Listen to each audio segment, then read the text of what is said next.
Mbote na bino nyonso balandi ya magazine La Voix Prophétique. Vraiment lisusu na mokolo na lelo tozana esengo ya kutana na bino na ebiete boza ebele derrière vos postes téléviseurs bino bolandaka biso de partout bosala confiance na magazine na bino La Voix Prophétique. Vraiment topesi bino mbote nzamba lola ayeba bongo na kopambola bino lisusu pona confiance renouvelée en nous, votre magazine La Voix Prophétique, parce que tozali poete bino bozali tozo monana na bandako na bino poete bozali pe bondima bongo kola na magazine Voix Prophétique tika nzamba lola amona bino pe apambola bino vraiment na bisika nyonso bozwami, que ça soit na Kinshasa, que ça soit na Brazzaville, bandeko nyonso ya banda lungwa, bandeko ya ngiringiri, bandeko bazolanda biso même na nzela ya réseaux sociaux. Vraiment topesi bino mbote ya mingi penza poete boza toujours scotché na chaîne na bino bosabona tango yango yo officiel poete borataka et le côté à tout moment et à chaque instant que tozoleka na magazine La Voix Prophétique. Et voilà, nazanga morote na plateau, nazana pasteur Marc Ekembe na kata plateau comme toujours mbote pasteur Marc. Mbote évangéliste Lorian, mbote na bandeko nyonso yo bazolanda tranche na biso magazine La Voix Prophétique. Topesi bino mbote bandeko, c'est vraiment une grâce nzamba saleli biso et que tokuta na bino lisusu na mokola lelo. Dans le cadre de l'émission Nabiso, vraiment que le Seigneur vous bénisse. Que changer chaîne était, il y a un message, il y a une grâce. Oh, que vous n'allez jamais décider na mukolo yale. Voilà, qu'on change chaîne parce qu'il y a un message oh memeli biso tozana ngo plutôt na mokolo na lelo pe o ekosunga kondima na yo pe ekosunga vie na yo ya mokolo na mokolo lelo tozali kolobela o ezali bongo face à la louange, point de suspension. Face à la louange, 3 points. Donc face à la louange. Donc, face à face na louange, d'être kola tout à l'heure, tam sous ma question na yo sur la louange, ma question na yo pour na makambo tali ma sanjoli okoye babongo na kolanda pe ekosunga yo tam sous yo sala confusion ya louange na adoration tam sous yo sala confusion ya malolenge nini ya kolwe nzambe mais na moment oyo toye na magazine La Voix Prophétique tozo so la likambo tali face à la louange. Pasteur Marc Ekembe. Vraiment, bandeko balandi, toza vraiment béni na pokwa lelo, na sujet na biso tozolo ba face à la louange. Na yebie que vous avez belé bozolanda biso face à la louange. Bandeko, na kat na Bible, tomoni makambe belé salami, comment Dieu a yebi na ko agi. Comment Dieu a délivré tout un peuple, toute une nation face à la louange, tout le monde ba miracle. Face à la louange, tout le monde ba prodige. Face à la louange, tout le monde ba kambebele. Tout ça vraiment na kati ya Bible ya liloba nzambe. Et à cela, to linga ke na pokwa lelo, to linga ke na mokola lelo bande ko balandi. Tomeka ko réfléchir ensemble na basali na nzambe o bozolanda biso na ndaku bozolanda biso au travers notre chaîne YouTube Tango Yango officiel. N'hésitez pas ko ripe ko réagir face à sujet oyo. Mais alors na kati na liloba nzambe na Bible na psaume numéro 66 na strophe nango 2 balobi na biso chanter la gloire de son nom. Célébrez sa gloire par vos louanges. Chantez la gloire de son nom. Célébrez sa gloire par vos louanges. Et yango wana tolinga keke toleka ko échanger na bino face à la louange. Et puis il y a exemple za ebele oyo na kati émission toko découvrir yango attitude ya nzambe et puis ni nzamba zo zela pona biso libota na ye. Tango azali ko benga biso toleka na ko louer nzambe. Voilà, sujet na biso nde touti ko yoka eza sujet moko monene vraiment o tozo ba face à la louange. Donc eza likambo monene o etalaka bongo maso joli tant déjà David bazolo ba yango na nzembo azali déjà kobeta sete tezenge na bato ba pesa o ezali maso joli. Alors pasteur tokoluka toyeba maintenant c'est quoi la louange? Louange ezali nini en fait? Bon, évangéliste Lauriane Basingili, Oui. Longona Bandeko Bazolanda Biso, c'est vraiment clair, c'est vraiment simple. Tant que la louange veut dire publier les hauts faits de Dieu. Publier les hauts faits de Dieu. Et alors que l'adoration, c'est dire à Dieu ce qu'il est. Je répète, la louange, c'est publier les hauts faits de Dieu. Publier les hauts faits de l'Éternel, c'est ça la louange. C'est ça la louange. Yango wana, tozo lingasko total face maintenant à louange. Comment Dieu na kati ya Bible ayebaki na ko agir, ayebaki na ko sauver son peuple, ayebaki na ko guérir bango. Yango wana na sujet na biso, voilà comment tokoki ko définir la louange. Voilà, Balandi, un magazine, La Voix prophétique, toujours quand été la louange, c'est publier les hauts faits de Dieu, ko ganga, na mongongo makasi, ko tatola, o ezali bongo misala, na nzambe, o asili bongo na kosala, pe ko gumama, to adoration, eza koloba, o nzambe, azali na mukuse, o bande kosengeli, bo simba, poete tokota, na o ezali bongo texte, to sujet na biso, ya face à la louange, tant tout ça, balikamba louange, pasteur c'est louange à Dieu. Ouais, louange à Dieu. Parce que louange à bato pezali. Louange à bato ezali na kati émission toko expliquer yango mais awa penza tozo simba plus louange à Dieu. Et loko toko koyeba déjà à liboso dans l'entrée de G à sujet na biso évangéliste. Ouais. La louange est un commandement. OK. C'est un commandement parce que Bible zolo bela biso vous louez l'Éternel. Voyez, tant que louer l'Éternel et que la louange maintenant est un commandement au Nzamba Zobanabiso. Il y a quelque part dans Psaume 150, je crois que Psaume vraiment na batebele, balobi que tout ce qui respire loue le nom de l'Éternel. Et tant que louer Dieu est un commandement. Et comme c'est un commandement, na ba o nyonso ba respecta kayango te, ba sala kayango te, to koi na kati ya désobéissance et pas na nzambe. Voyez, to koti na kati ya désobéissance. Yango wana to lingi to interpeller les sous libote ya nzambe, baye que la louange tango to sala kayango ça fait partir ya moko ya ba commandement o nzambe apesi et pas na biso, ba oyo bazana pema. Je précise bien parce que quelque part Bible zoloba ezana bakufite nde bakokumisa kanzambe nde bakosanjola kanzambe mais ali na ba oyo bazali na bomoy to bengami ya ko louer notre Dieu, to bengami ya ko adorer notre Dieu. Et aussi louer Dieu ezali ordonné na peuple ya nzambe ndenge na uti koloba ezali aussi na libota ya nzambe, aussi aux nations et aussi même aux anges. Yango na lobi si j'ai ça vaste de foi, donc aussi ça yango le loté. O tozo pesa juste ba grande ligne ko permettre na bandeko baleka na ko comprendre quelle essence ya sujet na biso. À part les anges de lobi, à tout ce qui vit, c'est-à-dire à toute la création, nous sommes appelés à louer notre Dieu. Voilà la louange à Dieu de tozoloba eza pona bato nyonso baza na pema pe bato nyonso baza kobika et puis il y a les anges, il y a o nyonso tokoyi ba pasteur donc c'est que na bata masum pe ba kokoluenza vraiment awa tolobi eza exemple te o longwete vraiment mutu nyonso. Il suffit qu'à un matin nzamba sali biso grâce net lelo to lamuki en vie tozana obligation wana ya ko louer nzambe ya ko adorer nzambe. Ok, donc mutu nyonso ko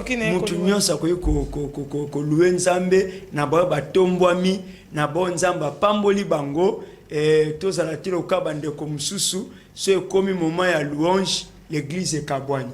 Vous comprenez? Ça n'a pas reconnaître Nzambe, bandi ko louer Nzambe. Alors que pendant ce moment-là, comme na spectateur, comme spectatrice l'église, yango tobi face à la louange. Tant que zinda, to la ki sabandeko que pendant ce moment-là, dans un culte, ezalité pour na batu moko be catégorie moko a batu, mais c'est pour toute l'église, alors c'est pour toute la création. Alors, pasteur, avant que tu pousses en attendant sur na kata sujet, na linto font la parenthèse moko pour simbiango déjà na mbeta l'église.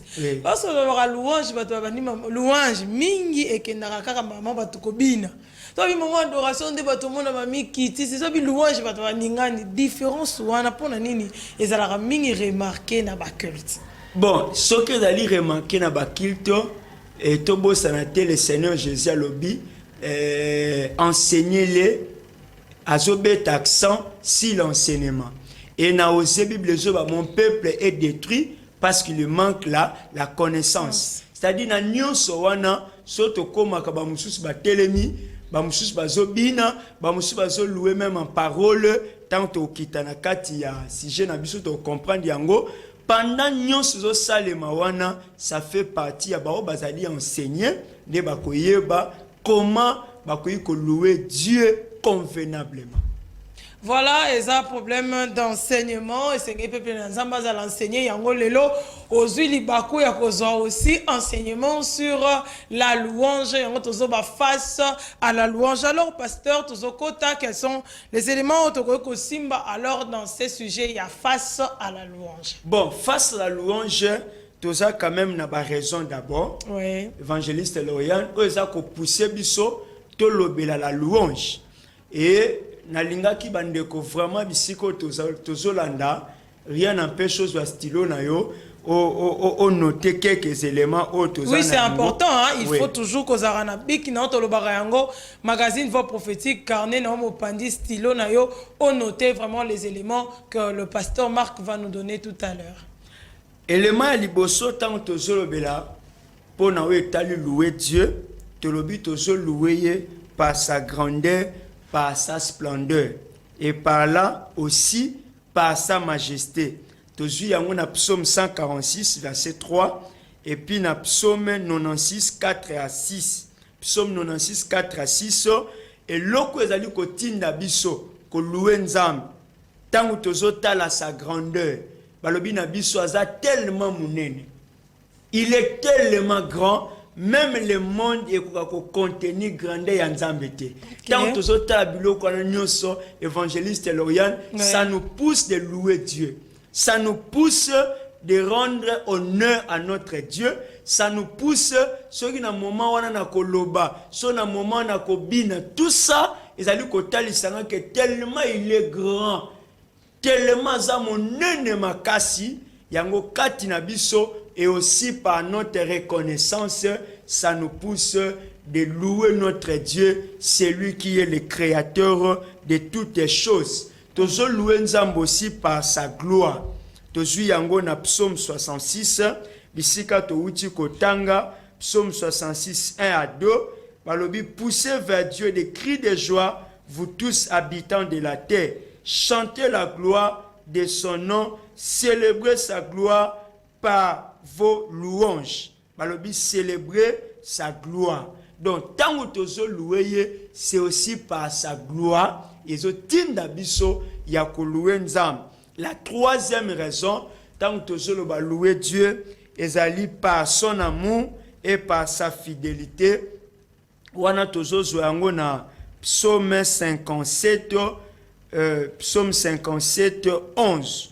Bisika wana bazolo bela biso et que tozali na obligation wana ya ko louer notre Dieu le créateur. Voici ce que la Bible nous dit. Élève-toi si le ciel, ô Dieu, que ta gloire soit sur toute la terre. Awa tozomon aussi l'une des raisons où ils allaient pousser biso de louer Dieu et aussi par ses bienfaits. Tant que tozolo baba bienfait en Nzambe et ça tellement belé yangwana résumé à ba bienfait en Nzambe ezali na kati ya louange. Résumé à ba bienfait ezali na kati ya adoration. Résumé à ba bienfait ezali tango na tali nyonso wana ya Nzambe. Kola pesinga ibana, pesinga mabota, apesinga mobala, apesinga mwasi, apesinga musala, apesinga diplôme, asalelinga ibolam. Tango na tali ba bienfait wana, cela me motive, cela me pousse à louer aussi Dieu. Pourquoi? Parce que Bible Zoloba, je connais le projet de Jérémie que j'ai formé sur vous, dit l'Éternel, projet de paix et non de malheur. Tant on a zota la mabongiswana ya Nzambe, ya malam, ezana batu mususu, balukai ko bundisanga, balukai ko salanga imabe, et par là, nazo kumisa Nzambe. Na lingina beta sete awa, na psaume 57. Ok. Psaume 57, David se retrouve dans une caverne babengi yango d'Adoula. Caverne d'Adoula et servir David na refuge. Na refuge pourquoi? Parce que Saoul abandé ko lukisa David abomaye. David a luki bisika ya ko bata mesika ko yiko se réfugier et Dieu merci Nzamba yeko sala ya ko retrouver caverne o babenga yango caverne d'Adoula. Et na kati ya caverne wana David abatami. Une fois David abatami na kati ya caverne wana aye kozwa kimia. Abatami na kati wana aye kozwa protection. Abatami na kati wana aye ko se retrouver que batu mususu pe babanda ko lukaye po basale mabete mais babanda ko lukaye parce que kotala nyonso bolamu David et par là Bible zo bana bisu soko tangi yango malamu okomona eke banguna batu babanda ko sepela te na Saoul papa me gestion na ye comportement attitude na ye batu bakima Saoul baye pa ya David à peu près 400 hommes tango baye pa ya David et Bible zobela biso baye bisi David balobi David toi tu seras notre chef yango nazo fungola parenthèse moko des fois bisika musu Nzamba lekisaka biso Dieu a fait en sorte que David abanda comme chef il y a 400 hommes na kati ya caverne d'Adoula alors que Nzamba bande ko préparer na bénédiction munene et que lobi azala deuxième roi il y a Israël après Saoul. Mais Dieu a permis que David a le kanabisika ya passe na ba condition moko difficile mais bisika wana tango David a moni nyonso tu wana imaginer ba luka ba bomisa yo ba luka ba saloma be mais une fois sika refuge nde bisika wana David a zo composer nzembo yango ba le psaume 57. Voyez et yango tozoloba face à kota ba bien fait wana David a koko kama motema te David il a commencé à prier, il a commencé à louer Dieu, il a commencé à célébrer Dieu. Yango wana nde toloba ka psaume 57 na condition wana nde bisika o David akenda ko bimisa psaume oyo 57. Kota ba bien fait ya Nzambe na libota na ye aussi na psaume 103 1 à 18. Autre chose des alliés, tant que nous avons projet merveilleux en Nzambe, cela aussi nous pousse à louer notre Dieu. Nous avons Ésaïe chapitre 25 verset 1 et aussi par rapport de sa grâce glorieuse autour na biso nyonso wana ezo pousser biso ya kotika la silencieuté ya kotika la spectateur te yana batu mususu comme une église comme sérieux mais sous d'autres c'est mutalo yenge sous d'autres c'est mutao crier amonelo oyebisa Nzambe ta non akoyi kozanga te eloko ya koluwe Nzambe parce que na onyo surtout tozo citer évangéliste ezali tellement moulayi liste na biso ali exhaustive aussi sangote mais to pesa bandeko belema oyo ekoyi kosunga bango que peu importe et si kanina koyi kozala qu'il prend le temps de dire un mot il y a louange et pas Nzambe. Voilà, et si quand Sozali prend le temps de dire un mot de louange et pas Nzambe, parce que tu n'as pas raison, il y a aux angi mo, il y a raison, oyo tokumisaka nzambe, ça veut dire toza vraiment na raison tona makambo ebele oyo ezosala ete biso tozanga te ya koloba liboso na nzambe soko zangi yango seke donc yo pene ozo comprendre nanu te na bisika oyo tozali kokende. Alors tant tozoko ta pasteur totuna pourquoi alors la louange, pourquoi la louange? Bon, pourquoi la louange? Pertinence nango ezali. Pourquoi? Parce que balobi na biso notre Dieu siège dans la louange et dans l'adoration. Mais avant na épingler les mawana ezana point mususangaki na leki yango un peu là rapide ezali aussi par rapport ya sali ya nzambe et pas ina biso bato yango zo tindika biso to kumisa nzambe. Un élément évangéliste. Ouais. Na kati ya moment na biso ya louange, moment na biso adoration, il ne faut pas clôturer ces moments-là, cette étape-là, sans pourtant dire un mot par rapport à Sali. Pourquoi? Parce que Tobiki, le Bible, ce n'est pas par, nos efforts. Oui, Biki Sibiso, mais c'est par la grâce de Dieu. Yangwana Tobiki. Et comme Tobiki, pourquoi pas aussi de dire un mot par rapport à l'œuvre de la croix? Pourquoi pas dire un mot par rapport à l'œuvre salvatrice de notre Seigneur Jésus? Yango wana bien aimé na kotala wana nyonso tala na ba mususu na libota na yo bomela na bango ba masanga batalo yenge bakufa me yo nzambo otiki na vie tala na batu mususu bosana bango balo yenge bazo ba malade mususu lelo bazaka invité me yo nzamba protéger yo etango zo tala wana lelo bisika yo uta na okomi lelo serviteur servante ya nzambe esengo za la kate pona lati bien. Mais natala pe bisiko nzamba lokotinga bisika nzamba komisinga nazana obligation nazana intérêt wana toujours de louer Dieu, de célébrer Dieu parce que ye azali malamu pona biso. Voilà pourquoi la louange, je crois tous comprendre. Maneko Balandia Magazine, la voix prophétique, Koyoka ete Tozarana, une œuvre Oezalaka salvatrice, une œuvre de la croix, l'œuvre de la croix, Oezala ete Ngaina Yoto Yeba, Yesu Masia, Kokufa Nekulusu, vraiment, Ezalaka une raison valable, pas une abisso ete, Tebara Koguma Melaranza, mais parce que le salut, le biko, Otozui, et Koutana Yesu Masia, Ezali vraiment alors eloko Yam. Alors pasteur, comment maintenant mutakweko louenzambe balolenge nini mutakweko sala poete akumisa nzambe est-ce qu'il y a au moins de moyens auto c'est manière nyonso ka mutakweko sala? Voilà. Tout ça a deux parties.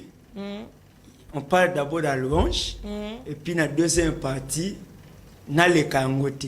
Donc là tu as l'obligation. Deuxième partie, tu le mets face à la louange. Tu sais épingler d'abord la louange. Et deuxième partie, tu côté face à la louange. Là, il n'y a pas de problème. Okay. Tu vois les sujets na biso. Oui. Maintenant, tu sais le là, comme mode, il y a louange. Tu allais nango par l'adoration publique. Voyez, par l'adoration publique ou par la louange publique, ne to utcho le ba awa et que ça na ba bisika. Et là que ça langa passi, évangéliste Lorian, mutakoti na match à football. Hein? Une fois bâti bi ayambin de konae. Une fois bâti via longoli varez nae. Responsable, hein? Je vous dis responsable. Okay. Ça comme une église, comme sérieux. Donc comme vraiment sérieux, abo sanake eza moment moko oyo kati na biso toza ko exprimer reconnaissance. Hein? Imaginez n'habiter bande ko bazola na biso même na bopiti bazola na biso api.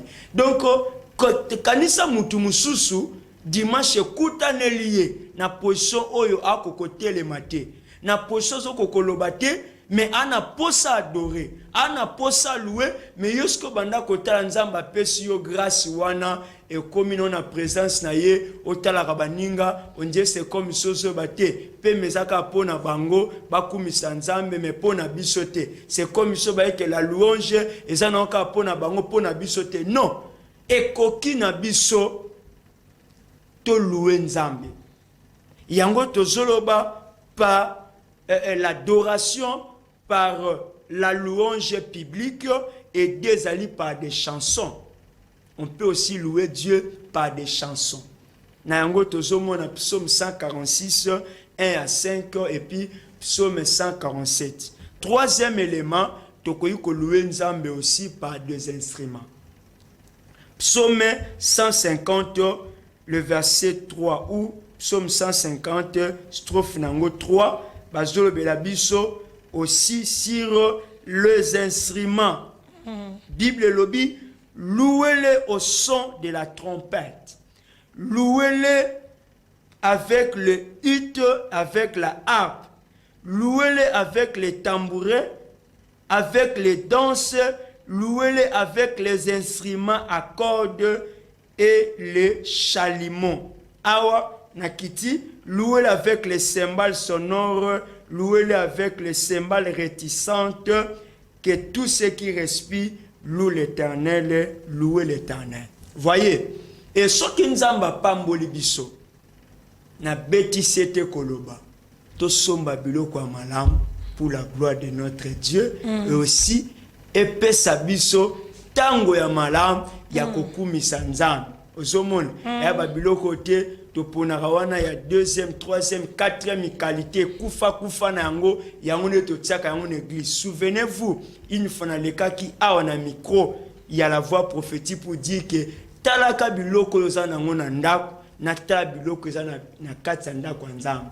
Yana biloko mususu etindika yo tala nde babenga ko ba titre babenga yo. Le kumba bapesaka yo metala biloko toza ko adorer nzambe comme si na antiquité, comme si na moyen âge. Et bien que lelo ena babisika musute otana biloko wana boye ezopeso passe. Parce que ben instrument batangeli biso awa, il faut to professionnaliser yango, to luka biloko ya qualité ya bien, parce que to sala yango pour la gloire ya batute, mais pour la gloire du Seigneur. Et aussi, à part les instruments, toujours louer nzambe aussi par la parole. Psaume 51, 17, Hébreu 13, 15, et aussi en dernier lieu, en dansant aussi. Ok. Batorobina. Mais ça va tout robina à terre. Faut robina. Faut robina. Faut robina. Donc, même tout ça est bien robina. Tolinto kita même pour na koloba. Ezaka pour na ba chanter même yo pasteur. Même yo pasteur. Pasteur va tellement passer cher. Même yo pasteur. Yango toujours ba la voix prophétique. Ezara likambo po tellement nga mona pena pasteur musupe na banda yaki. Ti bo tsa ba sujet ya fine. Ti bo do ça c'est ce que mi ba mi tout pasteur on a pe ce que yebanda aito yaki prier azaka yo fa ba be. Yango atolo be photo lobela yango. Ok. Il faut te le belango que dans moment oyo la gloire est à la kepa nzam. Et d'ailleurs moment oyo mutumo ka fanda. Ok. Je comprends. Donc ma selon mutumo ka fanda habiter soyo koma ka die l'église wana habiter. Do ba pasteur wana. Oh to tangi komo ba pasteur wana. Et ba mususu bazana bango aye. C'est la cas moment na et puis système mususu ya libanda. Era moment mateya. L'église metele misu ya tolobi. La gloire c'est les pas yanzam. Donc yeka kanda fandi. Donc bisonyo ce moment wana toza ko telema to kumisa ye, tozo beta maboko, tozo bina. Tout ça c'est pour la gloire du Seigneur évangéliste. Voilà, balandi ya magazine la voix prophétique tozo te ya mape tozo comprendre ete ezambilo mususu esengé na biso kolongola yango neti likamu tozo lobelawa likamu na louange eza pona moto nyonso. Obaso yo zara na système ke soki o ye église obitenga na kotaka moment kaka ya mateya osalaka erreur. Parce que nzamba zozela oyebise makambu oloba makambu osala makambo boye asepela donc louange neza kabile inaye parce qu'il siège au milieu de louanges d'Israël dans les louanges de son peuple. Donc azarana posa wana yope ogumba mela et vraiment eza très important kozala ya bombaste oba vie bombaste onga ser bombaste et futaka nango te parce que to bombe ti omela bombe olali omona ki osali lote. Donc vraiment faut téléma na moment de louange au participer na kati na yango bapesi biso awa ba moment lolenge belé dans to simba yango. Alors pasteur tozozo alors face à la louange na lolenge ni mutako kozala liboso ya masanjoli. Vraiment. Lingala est moins compliqué. Hein? Oui, ça face à la louange. Face à la louange. Vraiment, évangéliste Lauriane, nous avons un texte à 2 Samuel, 2 Samuel 6. Il y a une femme, il y a Ndekonabiso David. Nous avons 2 Samuel 6, verset 16. Bible Zoloba, David a un mot exceptionnel. Tangamoni l'arche et zongeli bango et il était en train de danser. Hein? Vous comprenez? Donc mukonzi vraiment zobina et pendant que David a zobima par zobina na ba commentateur musu balobi David a komaki presque à moitié ni. Un kanisa niveau on a kumisa nzambe pour mon miracle nzambe et pendant ce moment-là sa femme a bandé ko guetter na fenêtre. Tanga moni makambona nyoso tu Bible zoba na biso sa femme a méprisé David na kata motema na ye et abandi koloba bi mais comment mutoyo parce que balobi na biso Mikal azalaki fille à Saoul. Voyez, donc à ça a mesana déjà na gloire, hein, a mesana déjà donc yé a mon vie a pas cité, hein. Contrairement il y a David a mon vie a passé. Il y a mon bande comme mususu tant to bine la nzambe to tala bisika nzamba lokota biso to ta bisiko nzamba zwa biso wana, hein. Il y a mon tant to kumisa nzambe to tala susute nazana nani pembe nanga nazana entouré na nani et tangu mwasi ya David a moni biloko wana Bible bina biso a méprisé David. Dans verset 21, balobi, David répondit à Mikal, c'est devant l'Éternel qui m'a choisi, de préférence à ton père et à toute sa maison pour m'établir chef sur le peuple de l'Éternel. Si Israël, c'est devant l'Éternel que je danse. Oh, c'est devant l'Éternel. Bandeko, tango to binaka wana to binaka pona pasteur te tango to binaka wana to binaka pona mutu te longola yango ke yo binaka pona mutu. Non, David dit ici que c'est devant l'Éternel que j'ai dansé. Alors face à la louange, savez-vous comme cette femme avait méprisé David, en réalité il avait méprisé Dieu. Okay. Voyez, face à la louange, bien aimé, soyez bénis d'ici qu'aux Nabiso. Verset 23, Nzamba pesa Mikal sanction. Et puis sanction ni, batu ba mépriser à la louange, batu ba mépriser à l'adoration. Bible binabiso, oh Mikal fille de Saoul, n'ayez point d'enfant jusqu'au jour de sa mort. Donc atikala ko botate, hein? Oh wala même ça que na mangengenge. Même ça sangis ba pasteur ya ville na ye ba bonde la pona ye alors que sanction wana ezalaki pona nzambe pona nini l'orgueil. Cette femme azaki orgueilleuse et bien na batumsa tani alati atali chombo atali ba bijou atali ndenge abia wana za pona bango bata passe. Et ce jour-là Dieu avait sanctionné cette femme. Yango tozo ba face à la louange, il faut bisoto kita ya tombwa. Il faut bisoto kitana se ya tombwa. Et yo soko bando luko tombwa nzamba osani au kitisa yo. Parce que la louange, l'adoration kiti ezo tombola. Yango tobi louer Dieu ezo tombola ye, l'adoration ezo kitisa ye. Et tango ya zo kita, miracle ezo salema. Face à la louange, bandeko, tu bénéficies de la grâce. Tu bénéficies d'un miracle, tu bénéficies parce que miracle est caché derrière la louange parce que na trône ya nzambe ezane loko moko nzambe azangi ezate et face à la louange miracle salemaka. Tant mon moi so nazo imaginer na bi oui. Donc ce ka botate c'est parce qu'elle avait méprisé la louange. Donc il y a le bec d'ambal, ce n'est que normal le roi Mubimba so bina liboso na ba. Oui, exactement. Il faut te comprendre malam la pensée divine. Okay. Bible dit David a dansé qui pona nzambe. Ça dit acte azo sa maman. Biloko musuto pesa kan église alors que pesi en réalité au pesi mututo pesi nzambe. Donc nenga moko pe tant to bina kawana isa pona mutute. exceptionnellement pour Dieu. Deuxième vérité dans le livre de Josué. Bayebisi bisu balobi, la ville de Jéricho est barricadée, fermée. Donc pas d'entrée. Mais ce jour-là, Nzamba zo pesa instruction et pas ya Josué, alobi ngai Nzambe na pesi yo ville wana, na pesi yo ba roi, na pesi yo ba soldat. Mais pour accès à la facile, oh que Dieu soit loué. Il a fallu babanda ko louer Nzambe. Basala tout ba kotate. Mais pour que ville ekoué, l'accès à la facile, que Dieu soit loué, il a fallu babanda ko louer Nzambe. Et tant que bazo louer Nzambe, Bible zoloba bisika wana trône na ye ekitaka. Imaginez. Vraiment. Et pendant ce moment, la Bible zobana biso des choses extraordinaires et salement parce que na kati ya la louange. Face à la louange, bisiko tokoka kokota te.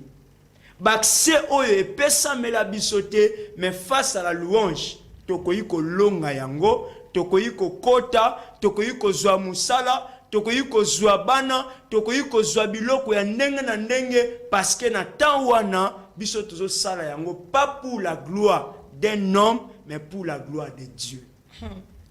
Vraiment, ce n'est pas pour la gloire d'un homme, mais c'est pour la gloire de Dieu. Loko tozobenga, tolikambo tozolobe la face à la louange.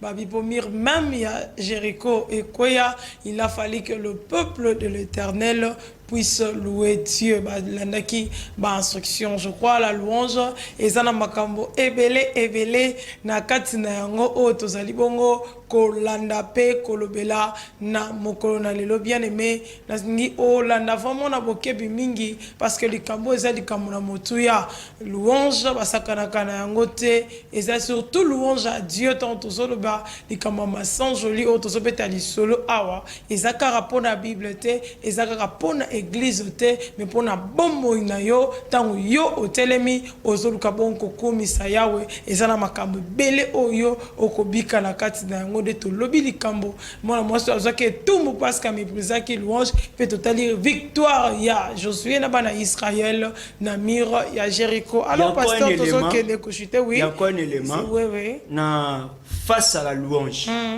Toye dans le Nouveau Testament, dans Actes des Apôtres, chapitre 16, le verset 25. Et les suivants, vers le milieu de la nuit, Paul et Silas priaient et chantaient des louanges. Voyez, prier et chanter les louanges de Dieu, et le prisonnier les entendait. Voyez, il y a un comme koloba, c'est comme une louange adoration, vouloir pour l'église de Kabwanaka. Ah, balobi na biso, les prisonniers les entendaient. Bakotate, alléluia. Bakotate, bango babande ko zela. Mais, dans le verset 26, balobi, tout à coup, il se fit un grand tremblement. Waouh! Pendant que tozo loué Nzambe, les fondements de la prison, évangéliste Loriane ezaka ebrali. OK. Ba fondement de la prison. Bandeko, Nzambe atikala fidèle na maloba na ye. Oye salema kino lelo Nzamba zana ba possibilité nyonso ya coopérer miracle moko, ya coopérer ba prodige, ya coopérer ba changement na kata bomo na yo. Des fois, monika tanzaka na ngwana uti boulot, kota na kata nda, banda chauffage. Mais des fois kati na biso, tozo prier, mais on ne réserve pas assez de temps évangéliste na louange na adoration.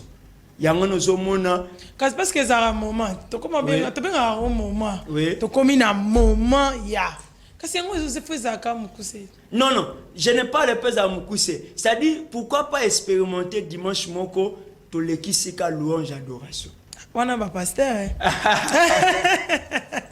non to koyi ko expérimenter ba lobi pour les si là ba priaki voyez mais aussi ba loua kinzam.